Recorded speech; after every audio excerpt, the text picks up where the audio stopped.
Today, we're going to be doing another embroidery video. So you're seeing this here today on Tuesday. However, I actually did this on Sunday. So we're going to be starting and finishing this project all in the same video here.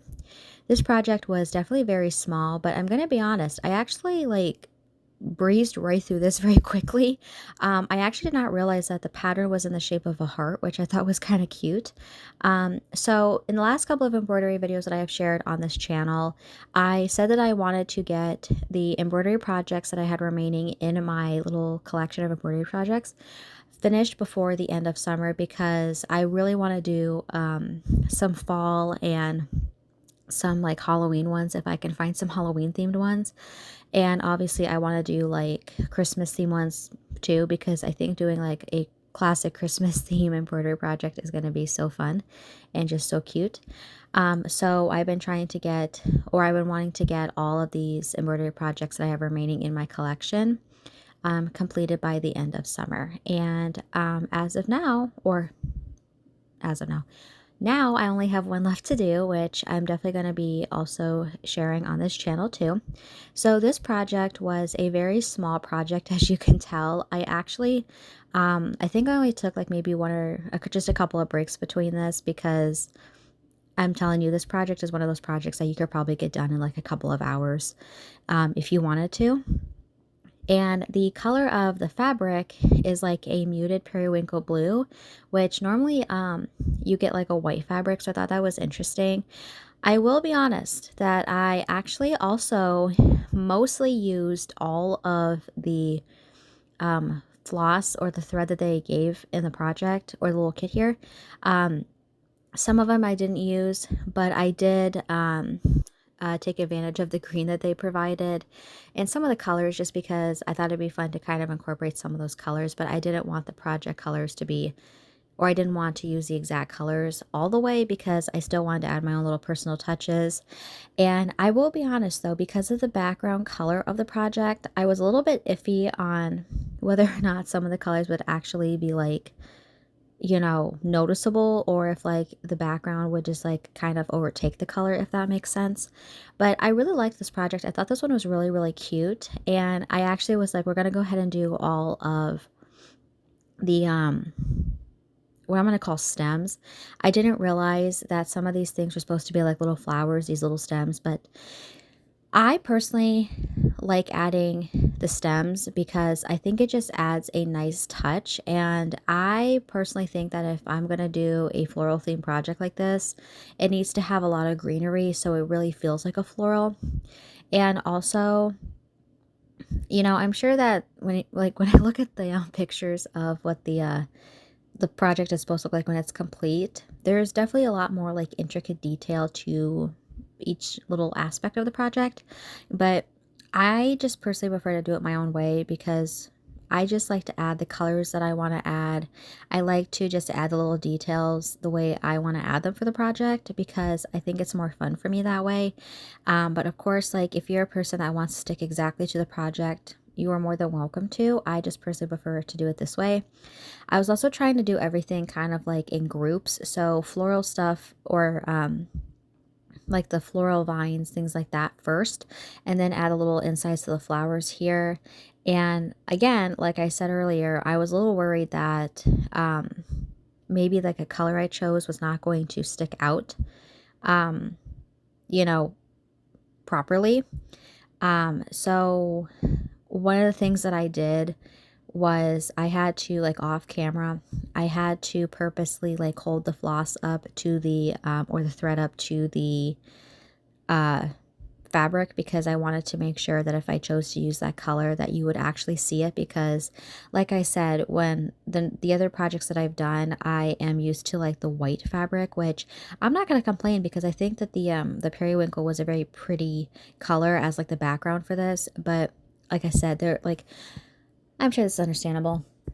When you go to do a project or a craft or whatever it might be, and it has like a little bit of like a darker colored background like this, there's always a little bit of like, is like the colors that I want to use, are they actually going to be like really prominent in this, or like, do I need to pick a different color type thing? And I have like the same thing happen when I do my nails. Um, but yeah, that just happens.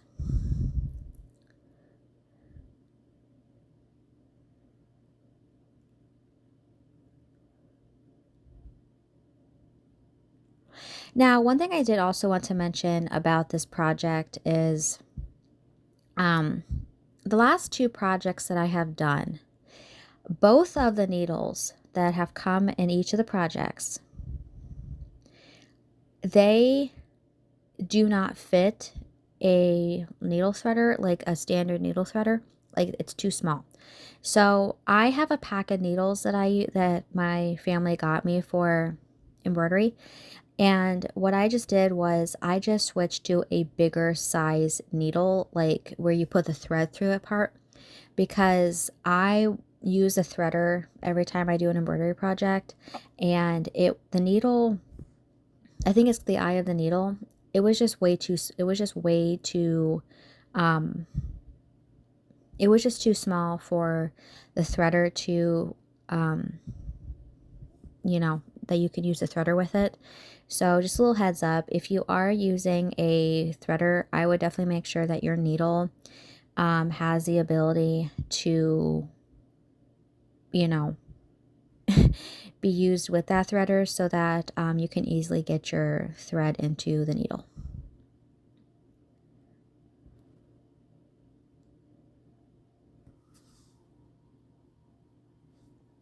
And as I talked about this in the last couple of embroidery videos that I did, um, I have found that if you do embroidery over a table as like your background, it's a lot easier, because one, you don't have to worry about everything falling over the place, but two, like if you need to set it down to like put more thread into the needle or something like that, I just feel like it's just easier, because I tried doing it one time sitting down on a chair, and I have found that it's easier doing it like this. So some of the backgrounds that you see in these embroidery videos are either a kitchen table, or in this case, my nail cabinet, hence the nail polishes that were in the corner there. Um, I sometimes like to do crafting at my nail cabinet other than nail art, because it's just a small little area, like a small little table that I can do, which I like having the ability to do that there. So, I will say though, I was actually quite impressed with the pink color that they provided in this kit, because I thought it was a really pretty pink along this, that paired really nicely with the background color here. Again, I did use some of the colors from my own personal stash of threads. Um, and again, I definitely had a few moments every now and then when I was like, is this color going to look right against the periwinkle? Um, because again, sometimes when you use a darker background like this, there's a little hesitation that the color that you might want to use may not show up properly, or might be just too washed out. And yeah. But I will also say though that this little project was very small, which is why I think I was able to get it done so quickly. If you're a person that likes to do small little embroidery projects, like you could do like one a day or something like that, I would get one this type, like this size, because it's a very quick process to do.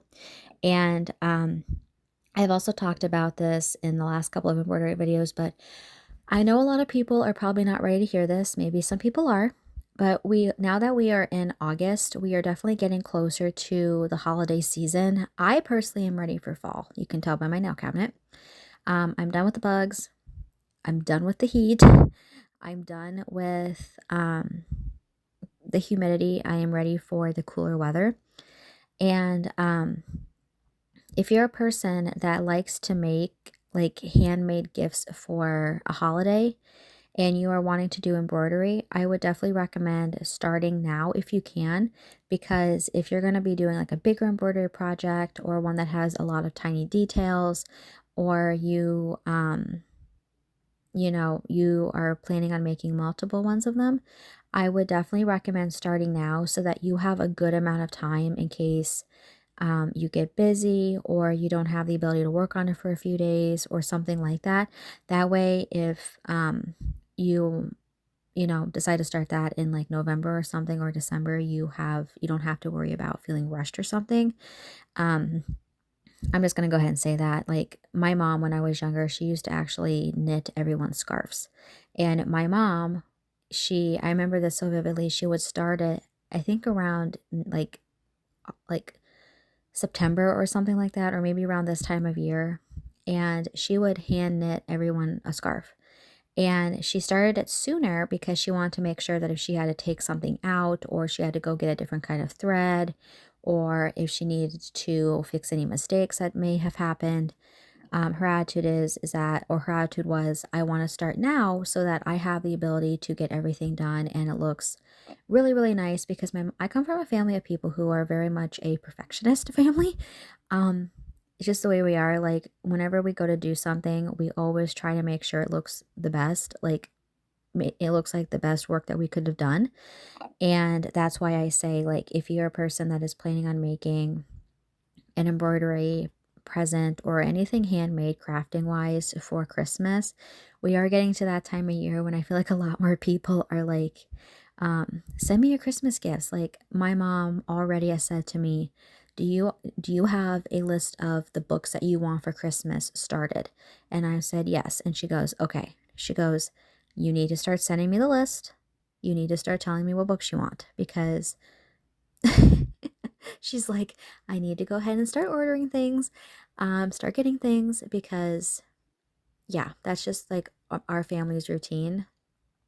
But that's why I just say if you're planning on doing something like a crafting project for a holiday, or even if you were doing a crafting project like this just for like seasonal decorations or something, or just something to have for like the holidays, I would definitely just recommend starting those type of things now so that you have the ability to get them all done. There's no rush, and that you don't feel like if there's a mistake that was made that you don't have time to fix it. So that would be why I recommend doing that. And also, like I said in the other embroidery videos, or yeah, um, I am definitely planning on making a couple of gift theme videos in November. I actually may I plan to share them in November because I know a lot of people um don't necessarily like people talking about the holiday theme things until we get to like November 1st.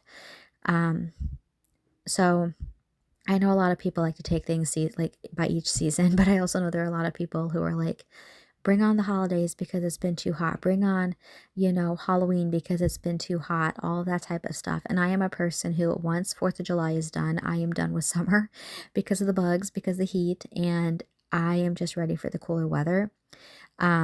So I definitely plan to be making some videos where I talk about some Christmas gift book ideas, some Christmas gift journal ideas, some Christmas gift embroidery ideas, all of that type of stuff, which I'm really, really looking forward to because I actually tend to find videos like that quite interesting because sometimes when I watch someone talk about like a journaling Christmas gift idea, I'm like, how come I never thought about something like that? How come when it came to books, how come I never thought about that thing or something like that? And that's one of the reasons why I think they're really fun to watch. And I definitely plan to be sharing some of those on my channel in November, which I'm really looking forward to doing. But I overall absolutely love how this little project came out. I thought it looked so cute. I love the fact that it had kind of like a transition from summer to fall with the colors that I used. Well, with it still being really pretty and very floral. I also have never done an embroidery project that was this small before, so this was quite kind of fun to do. And like if you're a person that likes to travel, I would definitely recommend if you want to take some embroidery with you. That way that's another little thing that you can do if you I know a lot of people right now on like social media are sharing things like here's an idea that you can do instead of being on your cell phone type thing. And I know a lot of people are trying to get away from being on their phones as much as they are. I definitely am on my phone a lot because I run 2 YouTube channels, constantly editing, yada, yada, yada. And obviously, my phone that I use for all that is still my personal phone. But yeah, so like if you're a person that's trying to find a new craft to do that doesn't require your cell phone, I would say embroidery is a good one. Now, I just chose to film this. I mean, could I have done this without my cell phone? Of course. But I chose to film this for my YouTube channel here But like I said, I know that there are a lot of people on social media who are showing you like different projects and different things that you can do each day that, limit your time on your phone because like I said, I know a lot of people are trying to um, reduce the amount of time that they are on their phone, which I both personally agree with. And I also think that we're in a world where there's just a lot of technology. And um, I think that there should just be a balance, in my personal opinion. But anyway, so we are about done with this project here. I love how this turned out. And I just think this project was really, really cute. Like I said, I've never done a small project like this before. And yeah, I had a lot of fun doing this. And yeah, so that is it for today's video.